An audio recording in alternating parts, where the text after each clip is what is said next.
본문의 말씀 속에 너희가 가르치는 자가 되어야 되는데 아이고 아직도 죽을 먹는 자가 되어 있구나. 가르침을 받아야 되겠구나.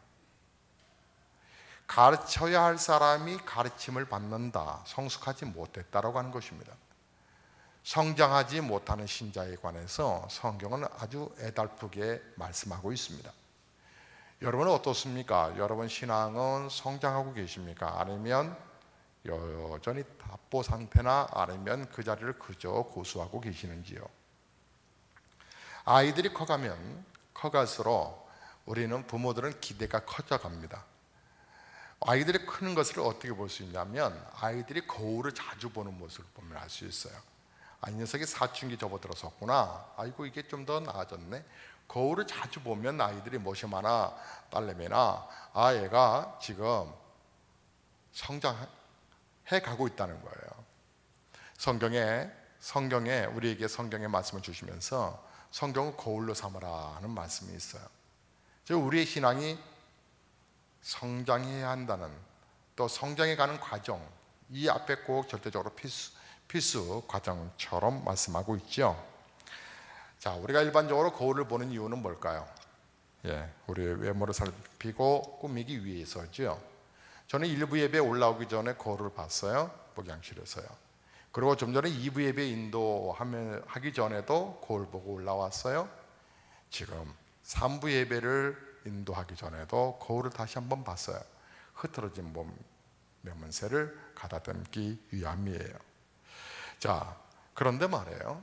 심령을 아름답게 꾸미려면 영의 거울을 보아야 되거든요. 영의 거울. 영의 거울은 곧 하나님의 말씀이에요. 여러분은 말씀 속에서 자기의 모습을 발견한 지가 얼마나 되셨는지 모르겠어요. 잘 들어보시겠어요? 마귀는요, 말씀을 가지고 사람을 봅니다. 무슨 말이냐고요? 마귀는 말씀을 가지고 사람을 봅니다. 그러나 성령의 은혜를 받은 사람은 말씀을 가지고 자기 자신을 봅니다. 마귀에 속한 사람은 말씀 속에서 다른 사람을 보고 비판하고 자기 자신에 대해서는 관대합니다. 그런데 성령의 은혜를 받은 사람은 말씀 속에서 상대방을 보기 이전에 자기 자신의 들보를 보기 시작하며 자기 자신을 살핍니다. 그리고 회개하지요. 이것이 바로 성장하는 신자의 자태입니다. 말씀이 나를 사로잡을 수 있도록, 그래서 말씀 속에서 자신의 모습을 볼 수 있는 겸손하고 지혜로운 자가 되어야 한다고 하는 것이죠. 여러분, 가수 가운데서 태진아, 이분이 집사님이시라면서요. 이분이 부르던 노래 가운데서 하나가 거울도 안 보는 여자, 그런 여자였어요. 와, 도대체 얼굴이 얼마나 자신 있게 거울도 안 보나. 자주한 거울도 안 보는 여자. 그런데 영적인 의미의 해석도 있어요. 생각해 보면 말이에요. 왜냐하면 거울도 안 보는 여자, 아이고 글쎄요, 어떤 모습인지 대충 상상이 되는데, 여러분 성경에서 교회를요 여인으로 표현할 때가 많아요. 왜냐하면 교회를 향해서 그리스도의 신부라 이렇게 말씀하시거든요. 물론 비유이지만, 여러분 신부가 되어야 할 처녀가 거울을 안 본다고 한번 생각해 보세요. 얼굴이 어떨 것 같으세요? 얼굴도 자기 자신의 얼굴도 안 본다. 신부가, 결혼할 신부가 말해요. 그런데 오늘날 그리스도의 신부라고 하는 교회가 거울을 안 보고 있어요. 즉 말세를 만난 우리의 경계와 거울로 기록된 성경 말씀이 있는데 성경 말씀을 보지 않아요. 교회가. 현재의 교회의 모습이 그래서 말이 아니에요. 교회들이 말이 아니에요. 더 늦기 전에 우리는 영적인 거울인 본문 하나님의 말씀에 우리는 좀 집중하셔야 될 것 같아요. 우리가 젖만 먹는 그런 신자 되면 안 된다고 하는 의식을 좀 가지셨으면 좋겠어요.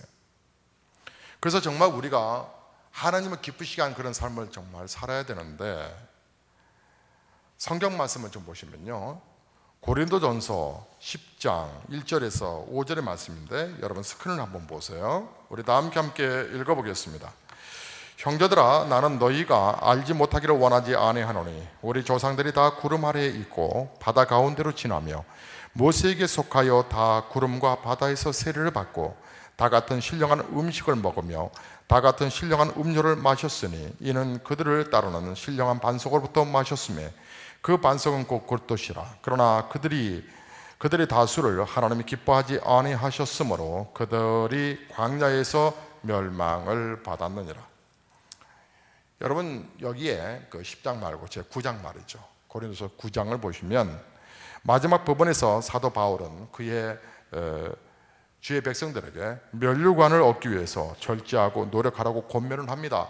그러면서 제 10장으로 넘어와서 바울이 옛날에 이스라엘 백성들이 절제하지 않았기 때문에 당했던 그 재난들과 그리고 그 고통들과 결국은 가나안 땅에 들어가지 못했던 그 비참함을 얘기하면서 성도들, 오늘날 신자들에게 강력한 메시지를 전달해 주고 싶어 합니다.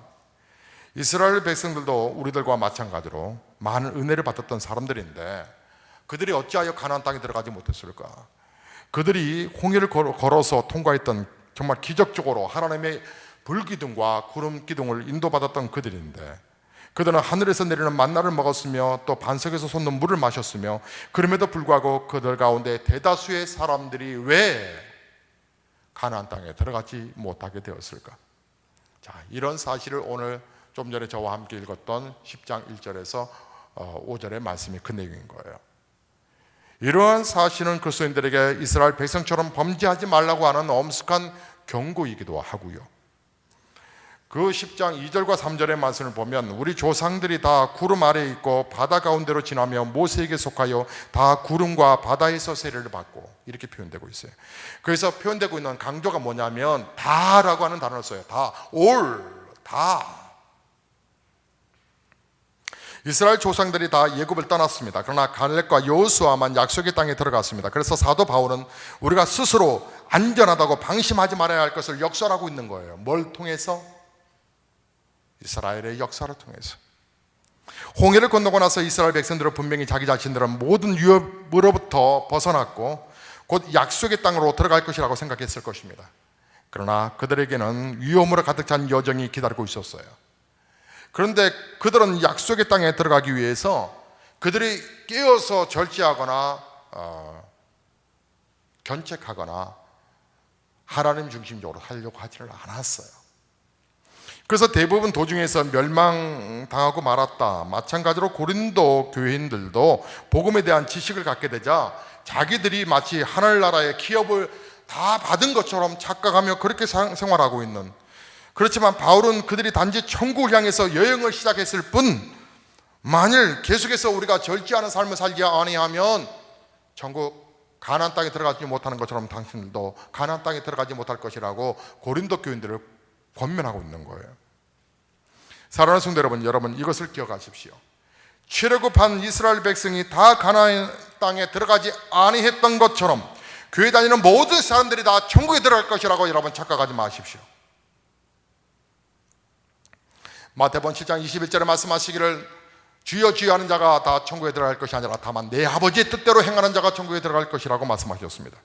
그러므로 우리는 모든 일에 절제해야 되고 바울처럼 자기의 몸을 쳐서 복종시켜야 하고 하나님의 은혜가 내 안에서 떠나지 아니하도록 우리는 은혜를 사모하는 일들을 소중히 여겨야 한다고 하는 거예요. 그래야 하나님 나라 들어갈 수 있다고 하는 거예요. 왜 그런 줄 아세요? 예수 그리스도의 보혈의 피는 그런 값싼 보혈의 피가 아니기 때문에 그래요. 예수 그리스도의 피는 짐승의 피가 아니기 때문에 그런 거예요. 하나님의 은혜의 보혈의 피를 공급받은 저희들이 그렇게 시시하게 살 그런 신자가 아니라는 거예요. 애굽에서 나온 이스라엘 백성들은 하나님을 섬긴다고 섬겼었어요. 그러나 그들은 악을 즐거워했었어요. 그래서 그들은 믿음을 가졌지만 악을 떠나지는 않았어요. 그 결과 다수가 멸망을 당했다. 그런데 이런 일에 관해서 고린도서 10장 6절에 이런 단어를 씁니다. 그런 일은 우리의 거울이 되어, 이런 일이 우리의 거울이라는 거예요. 우리로 하여금 저희가 악을 즐겨한 것 같이 즐겨하는 자가 되지 않게 하려 하십니다. 성경을 주신 이유가 바로 그런 악이 우리에게 다시 답습, 반복되지 않기를 원한다는 거예요. 이처럼 이스라엘 백성이 하나님을 섬겼으나 멸망한 것은 우리와 무관한 일이 아니라 이 말이에요. 우리도 그렇게 될 수 있다는 거예요. 실컷 예수 믿는다 해놓고 천국 가지 못하면 이것처럼 억울한 일이 어디 있겠어요? 사랑하는 성도 여러분, 하나님의 심판과 멸망을 피하라, 이것이 거울로 기록되어 있다고 하는 말씀을 고린도서 10장 11절에도 다시 한번 반복해서 바울이 얘기를 합니다. 11절의 말씀을 보면 저희에게 당한 이런 일이 거울이 되고 또 말세를 만난 우리의 경계로 기록되었느니라. 경계라고 하는 말이 나오고 말세라고 하는 말이 나와요. 말세는 꼭 말세지만을 의미하는 것은 아니고, 광야에 엎드려져 죽은 이스라엘 백성 모든 시대 모든 교회의 거울로서 말세를 살아가고 있는 것인데, 그런데 이 마지막 시대의 교회를 위한 경계가 되기 위해서 하나님께서 거울을 주셨다라고 말씀하고 계세요. 거울을 보고 우리의 모습을 보라는 거예요. 고린도서 10장 5절 말씀에 저희 중 다수를 하나님이 기뻐하지 않으셨다 그랬어요. 너희가 젖만 먹지 말고 이제 단단한 식물을 먹었으면 좋겠는데 단단한 음식을 소화하지 못하는구나. 장성한 자의 특징이 뭐냐면 너희의 지각을 사용하여 라고 하는 말씀을 해요. 지각이라고 하는 것은 하나님의 지혜를 얘기하는 걸 거예요. 생각 없이 살아가는 수많은 사람들, 성경이 어디서부터 시작되어서 무엇을 얘기하는지 근본적인 중심을 알지 못하고 살아가는 신자들, 이스라엘 백성 중에 다수를 하나님이 기뻐하지 않으셨던 것처럼 오늘도 신앙인들 중에 다수가 하나님을 기쁘게 하지 못하는 것은 아닐까라고 하는 반증을 우리는 성경을 통해서 볼 수 있어요. 그 가운데 나는 아닐까? 나는 정말 하나님을 기쁘게 하는 자일까? 그렇지 못한 자일까? 토마스 주남 여사가 지은 천국은 반드시 있다라고 하는 책, 그 책은 조영기 목사님이 추천했던 책인데, 그 책을 보면 그 책 내용 가운데서 우리 크리스찬들이 20%가 천국을 못 간다고 그래요. 20%밖에. 하나의 개인적인 경험이니까 그것을 확신을 근거를 할 필요는 없지만, 왜 크리스찬들 가운데서 20%만 이렇게 못 간다라고 그가 얘기를 했을까? 조영기 목사는 왜 그 책을 추천을 했을까? 재밌잖아요. 그러니까 그 책을 계속 읽어봐야 될 거 아니에요. 계속 읽어보니까 그 끝에가 그런 거예요. 가짜의 신자들, 감동이 없는 신자들, 그들이 어떻게 천국에 쉽게 들어갈 수 있겠는가? 그 길을 열어놓으신 분은 바로 하나님이신데, 하나님을 짓밟고 가야만 다리를 통해서만 갈 수 있는 그 천국을 죄 있는 자들이 어떻게 그 밟고 지나갈 수 있겠는가? 밟은 과정 속에서 병쾌되는 그 놀라운 은혜 없이 어떻게 지나갈 수 있겠는가? 그 얘기를 마무리를 하고 있어요.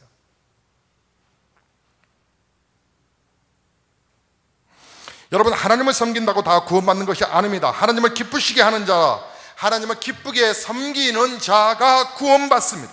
그러므로 우리는 하나님을 믿는다면 제대로 믿어야 되고, 제대로 신앙생활 해야 되고, 제대로 섬겨야 되고, 제대로 봉사해야 되고, 제대로 감동 가운데 거해야 되는 것입니다. 히브리서 12장 25절과 29절의 말씀을 보면 우리 다 함께 읽어보겠습니다. 빠른 템포로 읽어보시죠. 너희는 삼가 말하신 자를 거역하지 말라. 땅에서 경고하신 일을 거역한 그들이 피하지 못하였거늘 하물며 하늘로부터 경고하신 일을 배반하는 우일일까 보냐. 그때에는 그 소리가 땅을 진동하였거니와 이제는 약속하여 이르시되 내가 또 한 번 땅만 아니라 하늘도 진동하리라 하셨느니라. 또 이 또 한 번이라 하심은 진동하지 아니하는 것을 영존하게 하기 위하여 진동할 것들 곧 만드신 것들이 변동될 것을 나타내심이라. 그러므로 우리가 흔들리지 않는 나라를 받았은즉 은혜를 받자 이로 말미암아 경건함과 두려움으로 하나님을 기쁘시게 섬길지니 우리 하나님은 소멸하는 불이십니다. 우리가 하나님을 기쁘시게 하려면 은혜를 받아야 된다라고 말을 해요. 은혜를 받은 자의 특징이 나온다는 게 뭐냐면 경건함과 두려움을 용속한다는 거예요. 영속성, 두려움을 갖고 경건함을 갖고, 이게 은혜 받은 자의 특징이라는 거예요. 은혜 받은 자는 경건함을 추구하게 돼 있다는 거예요. 은혜 받은 자는 절대자 앞에 두려움을 갖는다는 거예요. 디도서를 말씀을 보면 디도서 2장 11절과 13절에 모든 사람에게 구원을 주시는 하나님의 은혜가 나타나 우리를 양육하시되 경건치 아니하는 것과 이 세상 정욕을 다 버리고 신중함과 의로움과 경건함으로 이 세상에 살고 복스러운 소망과 우리의 크신 하나님 구주 예수 그리스도의 영광이 나타나심을 기다리게 하셨으니, 말씀을 보면 은혜라고 하는 말이 경건함으로 우리를 끌어간다는 것을 볼 수 있어요. 그러니까 은혜 받은 자는 경건할 수밖에 없어요. 왜요? 하나님의 은총이 우리에게 쏟아져서 나타나는 자태가 그건데, 아이들에게 좋은 음식을 한번 먹여보세요. 입은 쓰지만 애들이 먹기 싫어하지만 그럼 먹여보세요. 몸에 변화가 있죠. 우리 성인들도 어른들도 마찬가지죠. 내가 무엇을 먹었는가에 따라서 반응이 나타나잖아요. 커피라고 하는 법은 앞에서 요즘 계속적으로 그런 이렇게 글들이 있더군요. 커피가 간 해독에 참 좋다. 그리고 우리 이정재 권사님이 말씀에 가르쳐 주셨어요. 또 커피가 암을 예방하는 가운데서 하나이다 말씀하시더군요. 식초도 암을 예방하는데 커피도 그와 같은 효능이 있다 그래요. 근데 그 커피를 희석시키지 말고, 그러니까 여러 혼합시키지 말고 먹는 게 좋다라는 거죠. 여러분, 부득불하게 우리가 외부에서 부득불하게 캔커피를 먹을 수밖에 없다면 목사는 여러분에게 추천해 드리고 싶은 게 있어요. 어떤 캔커피냐면 가장 값싼 캔커피를 드시면 돼요. 가장 값싼 거. 왜냐하면 거기에는 커피의 원액만 좀 넣었을 뿐이지 다른 걸 첨가물을 넣지 않아서 싸요. 물론 커피의 질은 떨어지지만 그래도 혼합된 다른 커피 먹는 것보다 훨 낫습니다. 커피 하나가 몸에 다른 반응을 일으킨다면, 하나님의 은혜가 우리에게 임하면 어떤 반응이 나타날까요? 우리 지방의 목사님이 어제 이제 안부 전화들 오고 또 이렇게 저도 찾아뵌 분도 있고 또 찾아온 분도 있고, 근데 목사님 주일 오후에 고향 내려가세요? 어디 가세요? 근데 아니요, 저는 그냥 교환에 있을 겁니다. 근데 막 흥분돼 있어요. 예. 저희는 한 수요일까지요. 내려간 김에 좀 쉬었다 오려고 하는데요. 막 흥분돼 있어요. 쉴 수 있는 거니까 나름대로 흥분도 될 수 있는 거, 기쁜 거겠죠.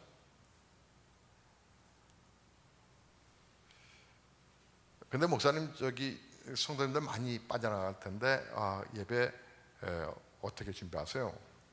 아니, 빠져나가나 안 나가나 단 한 분이 계셔도 마찬가지지. 그 준비하는 빈도수가 좀 다르다면 그건 문제 있는 거 아닐까요?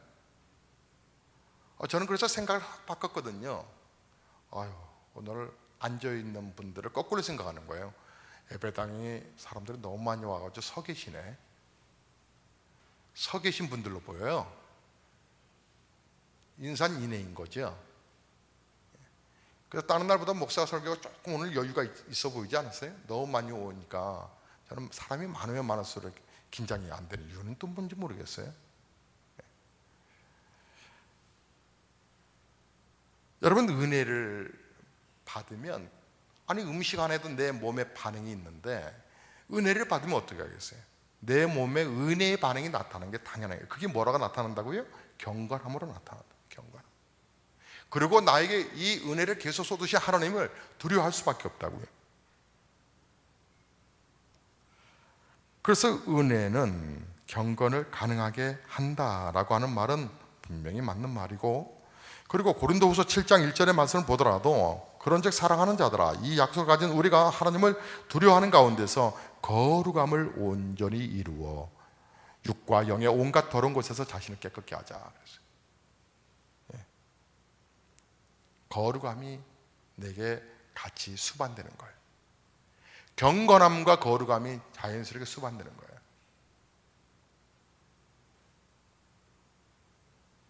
제가 어디 가서 어떤 물건을 사게 됐어요. 필요한 부분을 사게 되는데 그분하고 잠깐 대화 나눴는데 그분이 교회 다니는 사람인 줄 알았어요. 저에게 조금 얘기를 나누다가 혹시 목사님 안에서요? 그래요. 그래서 우리 교회를 나오셨나? 새벽에도 나오신 분이신가? 내가 어디서 뵀지? 내가 어느 집회 갔을 때 뵀나? 갈등을 잠깐 했어요. 그래서 저를 아세요? 저를 어디서 보셨어요? 하니까 제가 목사 맞아요. 근데 어디서 보셨어요? 하니까 아니요, 처음 뵀는데요. 근데 어떻게 아셨어요? 신통하시네. 그랬더니 제가 그랬더니 그분이 표현하는 표현이 더 재밌어요. 목사라고 탁 써졌는데요. 어디가 써졌어요? 써졌대요. 뭔가 느낌이 있대요. 근데 그 말 듣고 제가 그 값을 깎았을 것 같았어요. 그대로 다 샀겠어요. 깎지도 못하고 있는 그대로 저는 시장바닥에서는 절대로 안 깎아요. 시장에서 그 노점장이 얼마나 벌겠다고 그걸 깎아요? 근데 어떤 물건, 전문 물건 그 있잖아요. 뭐 큰 필요한 그 물건, 가격이 작지 않은 가격을 필요한 이 용품을 삼에 있어서는 깎아야 또 제맛 아니겠어요? 근데 깎지를 못했어요. 왜요? 근데 어떻게 해서 느꼈을까를 생각했어요. 뭐 때문일까? 모르겠어요. 근데 한 가지는 그런 건 있어요. 저로 인해서 세상 사람들이 좀 행복했으면 좋겠다. 제가 만나는 사람들 때문에 다른 사람이 잠시라도 행복했으면 좋겠다. 우리 성도님들이 목사 때문에 참 행복했으면 좋겠다. 왜? 제가 받은 하나님의 사랑을 나는 나눠주고 싶으니까. 그게 바로 거룩함이에요. 하나님의 본체의 모습을 드러내는 게 거룩함이라는 생각이 들어요. 하나님을 기쁘시게 하기 위해서는 우리가 몇 가지 넘어야 할 관문들이 있어요.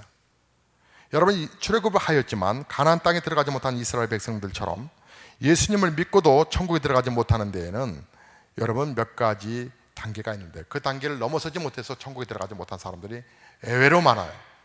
여러분 한번 점검해 보시겠어요? 정말 가장 문제가 되는 건 뭔지 아세요? 고린도서 10장 7절을 말씀을 보면요, 저희 중에 어떤 이들과 같이 너희는 우상 숭배하는 자가 되지 말라. 기록된 바 백성이 앉아서 먹고 마시며 일었으며 뛰논다 함과 같으니 라고 말을 하면서 우상 숭배하는 자가 되지 말라라고 말을 해요. 이스라엘 백성들이 광야에 엎드려져서 멸망했던 거, 그들이 하나님의 백성임에도 불구하고 여러분 한번 생각해 보세요. 아니 이스라엘 백성들 광야에서 죽일 거면 뭐하러 출애굽을 시켜요? 하나님도 힘들고 세상 다 힘들게. 하나님의 의도가 뭐예요? 하나님 그들을 가나안 땅으로 집어넣고 싶으셨어요. 왜 열흘이면, 넉넉하게 열흘이면 걸어갈 길을 왜 40년 동안 이렇게 뺑뺑이 돌려요? 그들이 하나님을 섬기는지 안 섬기는지 보기를 원하셨다는 거예요. 하나님 왜 그들을 광야에 죽일 거면 뭐하러 불러내셨겠어요? 근데 그들이 결국은 하나님 마음과 원치 아니하게 그들이 죽은 이유가 있잖아요. 그게 뭐라고 그래요? 우상숭배라고요. 우상숭배 가운데 가장 큰 게 뭐였는 줄 아세요? 탐심이었어요. 탐심. 여러분, 많은 사람이 탐심 때문에 지옥에 가게 될 거라는 거예요. 우리가 하나님을 기쁘시게 섬기는 자가 되려면 제일 먼저 탐심을 극복해야 합니다. 탐심 때문에 주일 성수 못하고요, 탐심 때문에 11조도 못하고요, 탐심 때문에 섬기지도 못하고요, 탐심 때문에 양심을 팔아먹고 되고요, 탐심 때문에 거짓말하는 자가 될 수도 있다는 거예요. 목사들이 타락하는 이유 중에 하나가 탐심이에요. 그런 생각이 가끔 가다가 들 때가 있어요. 저는 천주교가 저는 이단이라고 말하는 목사예요. 왜냐하면 예수님 아니고도 착하게 선하게 살면 천국 갈 수 있다는 게 이단 아니겠어요?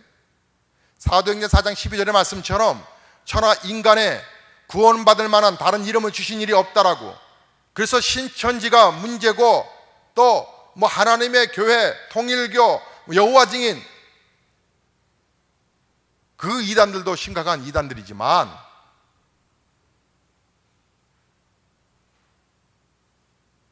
천주교도 어떤지 보면 뭐 무식한 성도들은 천주교가 큰 집이고 뭐 기독교는 작은 집이라고. 말도 안 되는 소리.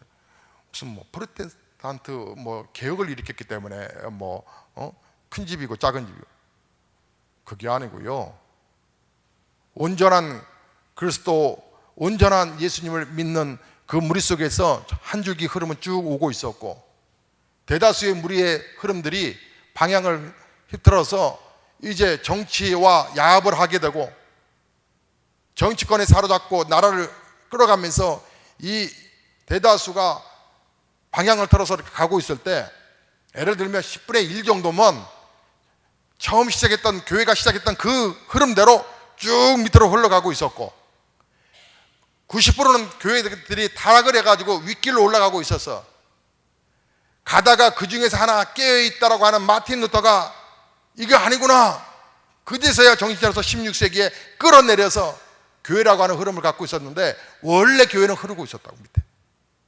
근데 그 흐름이 너무 약해서 드러나지 않았을 뿐이고, 시베구가 이렇게 올라가니까 여기서 쭉 내려오니까 개신교가 생긴 것처럼 생각하고 있는데 전혀 아니에요.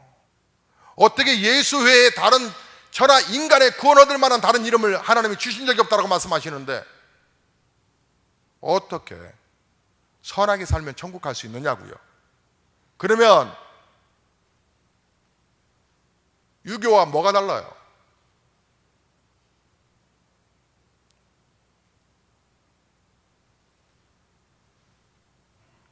여러분, 우상이라는 게 뭐냐면 마음을 빼앗긴다는 게 우상이에요.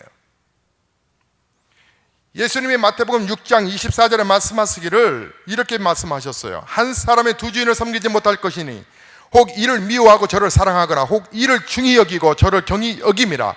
너희가 하나님과 재물을 겸하여 섬기지 못하지니라. 그래서 제가 천주교 얘기를 왜 했냐면, 천주교는 분명히 잘못된 길을 가고 있는데 그럼에도 천주교에서 하나 본받아야 될 게 하나 있다고요. 헌금들을 다 중앙으로 올려요. 우리도 그랬으면 좋겠어요. 우리의 모든 헌금을 다 총회로 올리는 거예요. 그래서 교회에서 필요한 경상비들 다 내려보내주고 목회자들에게 기본적인 생활할 수 있는 부분들만 딱 하고,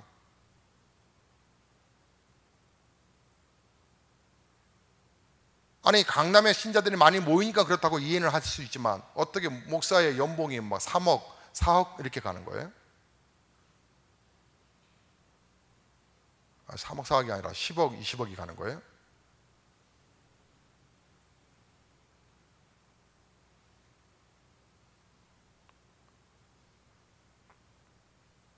아무리 수만 명의信자가 모였다 할지라도 목사가 무슨 프로골프 선수예요?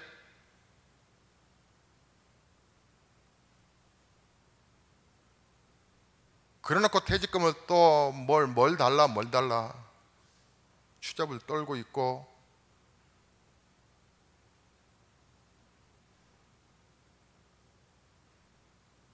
신자들 또한 11조 앞에 벌벌벌 떨고 있고,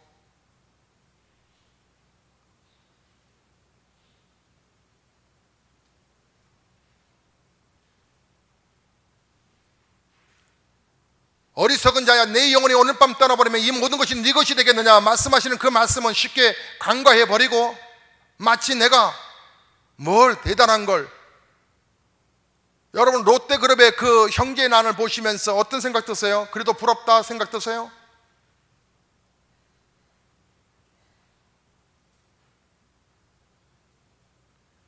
일본 하면 그렇게 무슨 시합이든 간에 무조건 이겨야 된다고 이르릉대면서 그게 둘째 아들이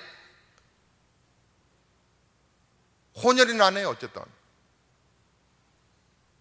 그 앞에서 살아남겠다고 아부 떨고 있는 수많은 임직원들과 수많은 사람들은, 부분들은 도대체, 그러니까 어떤 국회의원이 묻잖아요. 시답지 않게 질문하기를 국정감사에서 한일전이 벌어지면 당신은 누구를 응원할 것이냐고. 형제간에 그렇게 피싸움하는 모습들이 그렇게 이쁘게 보이세요?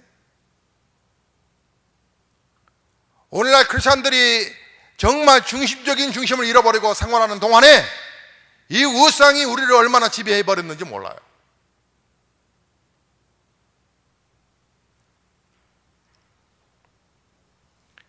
누가복음 14장 33절에 이와 같이 너희 중에 누구든지 자기의 모든 소유를 버리지 아니하면 능히 내 제자가 되지 못하리라. 내려놓는 훈련부터 해야 되는 거예요.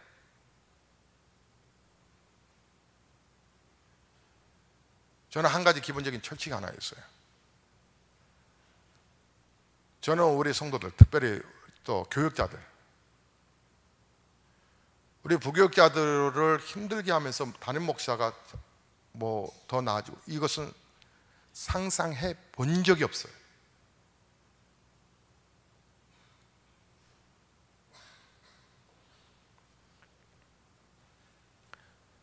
때로는 집중하지 못할 때, 그리고 중심을 놓칠 때 제가 질책하기도 하긴 하지만 늘 미안한 마음을 품고 있어요.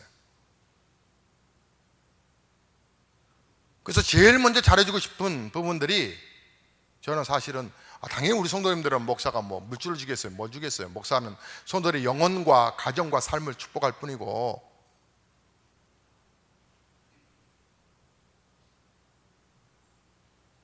생활적인 법원 앞에서 우리 부교육자들을 잘 세워지는 게 저의 조그만 소망 중에 하나예요. 저는 하나님 앞에 거룩한 부르심을 받았다고 생각이 들어요. 그래서 섬기다가 하나님 생명 부르시면 그때 천국 가는 것이고,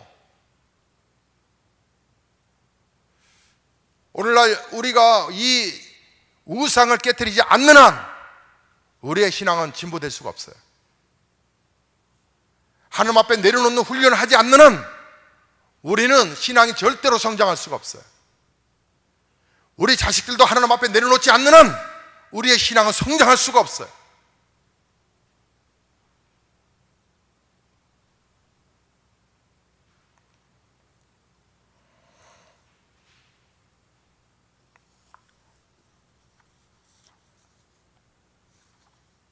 주님은 아셨어요. 물질이 있는 곳에 내 마음이 있느니라. 사랑하는 성도 여러분, 결론의 메시지로만 넘어가겠습니다. 고린도서 10장 9절의 말씀을 보면 저희 중에 어떤 이들이 주를 시험하다가 뱀에게 멸망하였나니 우리는 저와 같이 시험하지 말자. 우상 숭배가 무엇이고 우리가 하나님 앞에 교만하지 말아야 되는 것이 무엇인지 알겠는데, 시험하지 말라라고 하는 말에 여러분 선뜻 이해가 되지 않을 수도 있겠어요. 그래서 저는 여러분의 이해를 돕기 위해서 호크마 종합 주석에 나와 있는 내용을 여러분에게 읽어드리려고 합니다. 거기에 보면 이렇게 기록되어 있어요. 이스라엘 백성들은 광야에서 죄에 대한 하나님의 관용을 시험하고 구원의 능력을 시험하였다. 하나님을 시험한다 하는 것은 인간이 범할 수 있는 죄 중에 가장 큰 죄이다. 모세 시대에 이스라엘 백성이 그랬던 것처럼 고린도 교인들도 주를 시험하는 죄를 범하였다. 그들은 율법으로부터 해방된 그리스도인들의 자유를 사용함에 있어서 그 한계를 벗어났다. 즉 이두교들의 그 우상 축제에 참여함으로써 주를 시험하였다. 고린도 교인들은 하나님께서 자신들을 우상 숭배의 죄에 빠지지 않도록 구원하실 수 있는지를 시험하였으며, 설사 그러한 죄를 범했다 할지라도 용서가 다시 일으켜 세워주시는 관용이 있는지까지를 또한 시험하였다. 끝없이 시험했던 자들, 시험. 하나님이 내가 이렇게 죄를 범하면 어떻게 하실까 체크해 보기를 원했던 사람들, 그리고 하나님이 정말 살아계실까, 하나님을 능력했던 것 자체도 시험이라고 말을 해요. 더불어서 우리에게 정말 신앙이 우리가 성장하기 위해서 조심해야 할 것들을 바울은 조심스럽게 탁 던져요. 그것이 바로 원망이라는 거예요. 원망. 탐심과 시험과 더불어 우리에게 찾아오는 원망이 있다는 거예요. 원망. 고린도서 10장 10절의 말씀 중에 저희 중에 어떤 이들은 원망하다가 멸망시키는 자에게 멸망하였나니,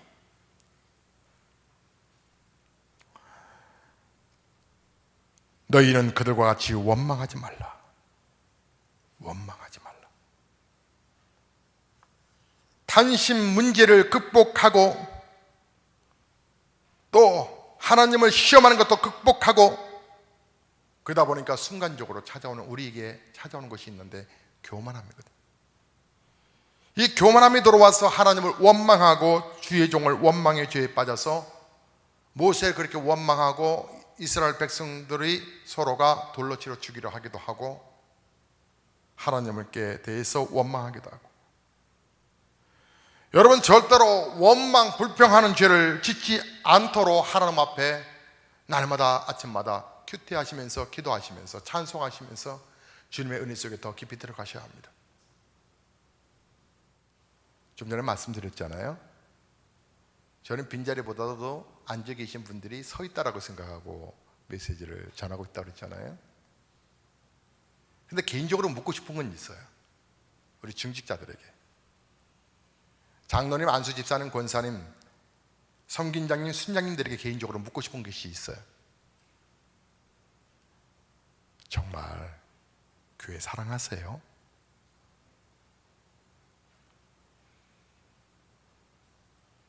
사랑하면 원망하지 않아요.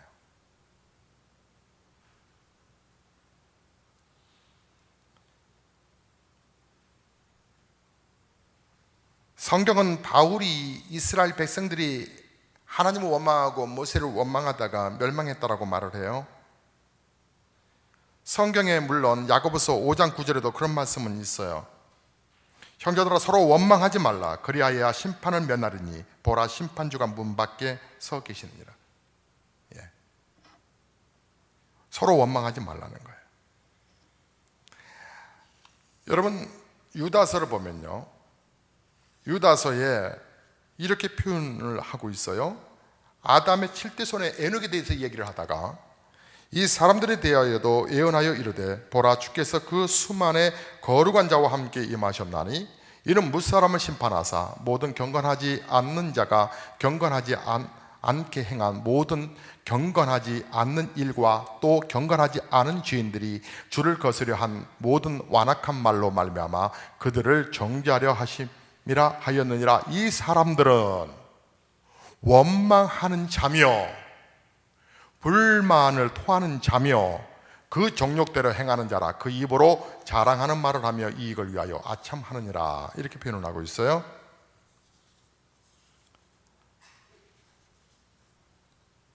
위대한 부흥사를 이렇게 예를 든다고 하면 찰스 피니를 드는데, 찰스 피니는 그리스도인의 순종의 원리라고 하는 책에서 이렇게 말을 하더군요.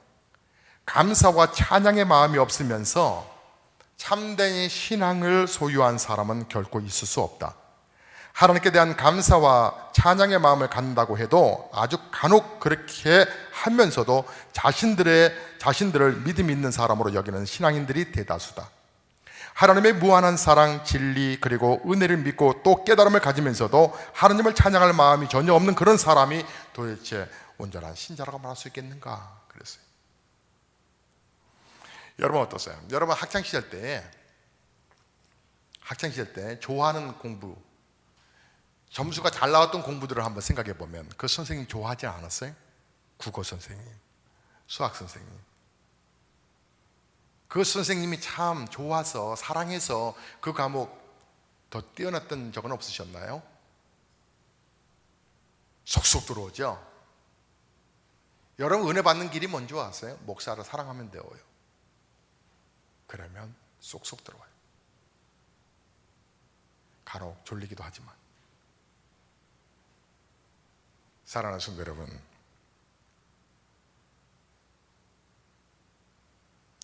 사람이 어떻게 불평하지 않고 살 수 있겠어요?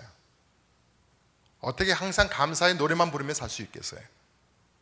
그런데 말이죠, 마음의 중심에 하나님을 인식하고 의식하는 사람의 특징 중에 하나가 원망이라고 하는 것은 바로 하나님이 정말 싫어하는 것이라는 것을 인식하는 거거든요.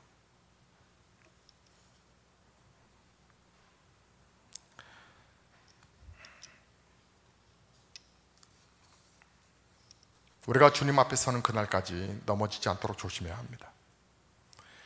고린도서 10장 12절에 말씀하신 것처럼 그런즉 선줄로 생각하는 자는 넘어질까 조심하라. 바울이 그렇게 얘기했던 것처럼 고린도서 9장 27절의 말씀처럼 내가 내 몸을 쳐 복종케 하면 내가 남에게 전파한 후에 자기가 도리어 버림을 받을까 두려워하미로다. 사랑하는 여러분, 하나님께서 여러분을 통해서 이루실 꿈들을 보십시오.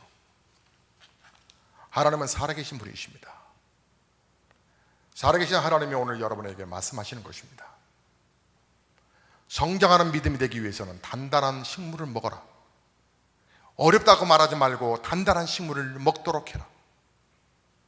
단단한 식물을 먹음으로 우리의 신앙이 초보적으로 가지 않기를 원한다. 하나님의 말씀이 여러분을 지배하고 여러분 하나님의 말씀대로 제대로 여러분 집중하셔서, 제가 지난 3주 전에 그런 말씀 드렸나요? 주일 예배 설교 시간에 좀 강하게 갈 것입니다. 여러분이 잘 소화할 수 있으면 좋겠다고. 제자 훈련하는 심정을 가지고 이제 예배 때마다 좀 강한 메시지를 전할 것입니다 라고 말씀을 드렸어요. 그런데 예외로 폭발적으로 유튜브에서 설교가 수많은 사람들이 막 조회수가 막 올라갑니다. 그러면 우리에게 설교가 어렵다는 것일까요? 우리가 수준이 단단한 식물을 먹기까지 아직은 어린 신자로 머물러 있었다고 하는 얘기일까요? 어떻게 생각하십니까? 다음 예배 때 여러분이 좀 더 집중해 보시겠습니까? 하나님의 은혜가 여러분의 영혼과 여러분의 삶을 다리실 수도 있도록 말입니다. 우리 기도하시겠습니다.